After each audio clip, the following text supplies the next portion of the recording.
हर हर महादेव। देवों के देव महादेव जी के चरणों में प्रणाम। गौरी गणेश के चरणों में प्रणाम। माँ भवानी के चरणों में प्रणाम। सभी देवी दुर्गा के मैं कोटि कोटि प्रणाम करती हूँ, मेरे प्रणाम स्वीकार कीजिए।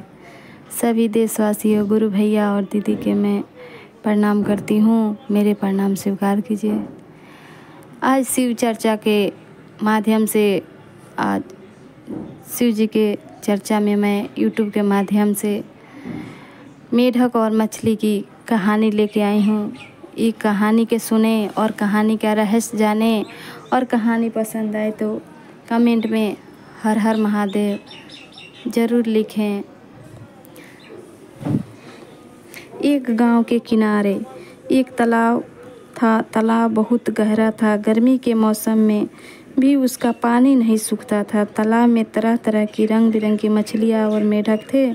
गांव के लोग अपने तालाब की मछलियाँ को कभी नहीं मारते थे। वह मछलियों को खाने के लिए आटा, कुछ कुछ दाने, गोलियाँ बनाकर तालाब में डाला करते थे। तालाब के किनारे मछलियाँ और मेढक शांति से रहते थे। जिसमें से एक मेढक वो भगवान भोलेनाथ की पूजा पाठ करता था और सच्ची मन से प्रार्थना करता था। यही कह के वो अपना दिन रात बिताता था और अच्छे से सब मिलजुल के मछलियाँ और मेढक रहते थे। एक बार बरसात के मौसम में पानी नहीं बरसा। तालाब का पानी सूखने लगा। मेढक और मछलियाँ व्याकुल रहने लगे।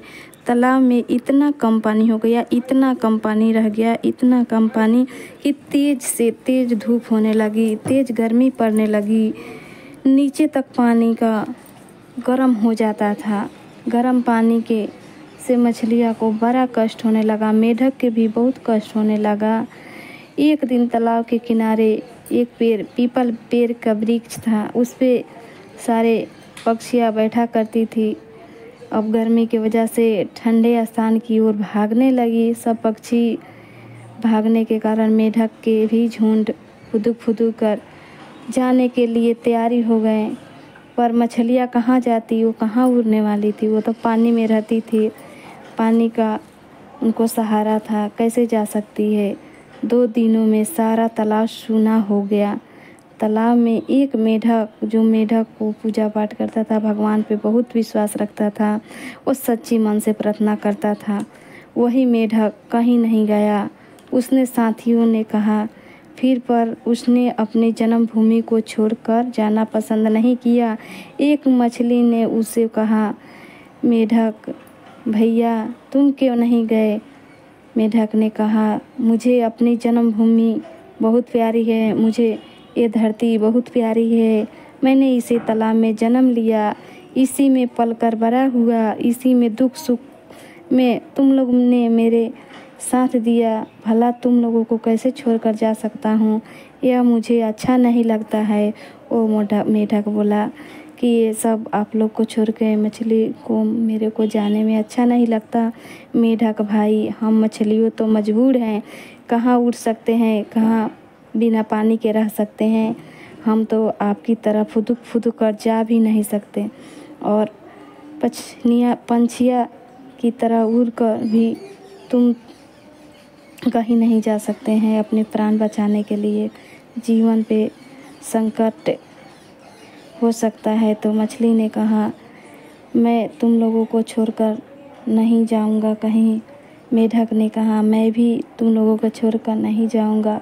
सब दिन भर बराबर नहीं रहता, कुछ दुख सुख आते ही रहते हैं जीवन में। ये तो जीवन चक्र है, जीवन की दुख सुख की कहानी है।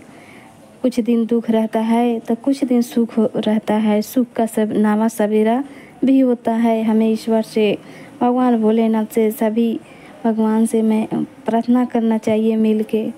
बड़ा वह दयालु हैं, सब पर कृपा करते हैं। दुखी की प्रार्थना अवश्य सुना करते हैं। प्रार्थना में बड़ा बल होता है। सब पक्षियाँ, सब मछली, सब मेढक, जीव जंतु जितने थे, सब प्रार्थना करने लगे भगवान से, सच्ची मन से प्रार्थना करने लगे। भगवान सुन लिए। शाम को सभी मछलियाँ एक जगह मेढक के साथ जमा हुई।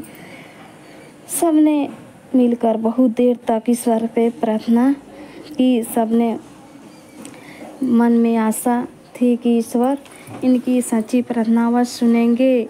जिस समय मेढक और मछलियाँ में बातें हो रही थी उसी समय एक गांव के गुरु भैया आए। यह सब बात कर रहे थे मछली और मेढक। यही बात गांव वाले भैया ने सुन लिए। वो अपने गांव में जाकर गांव वालों को ये सारी बात बताई कि जीव जंतुओं को भी अपनी माटी और ये धरती की प्रेम होता है। आज हम मनुष्य अपने स्वार्थ के लिए क्या क्या नहीं किसी के साथ करते हैं, किसी को परवाह नहीं करते हैं। भले वो दुख में रहे चाहे सुख में रहे, उनको साथ मनुष्य में नहीं होता है। लेकिन आजकल जीव जंतु हैं कि वो अपने एक साथ रहने के लिए कितना कष्ट करते हैं, कितना अपना मिलकर रहते हैं। आओ आज वर्षा के लिए हम भी ईश्वर से प्रार्थना करें।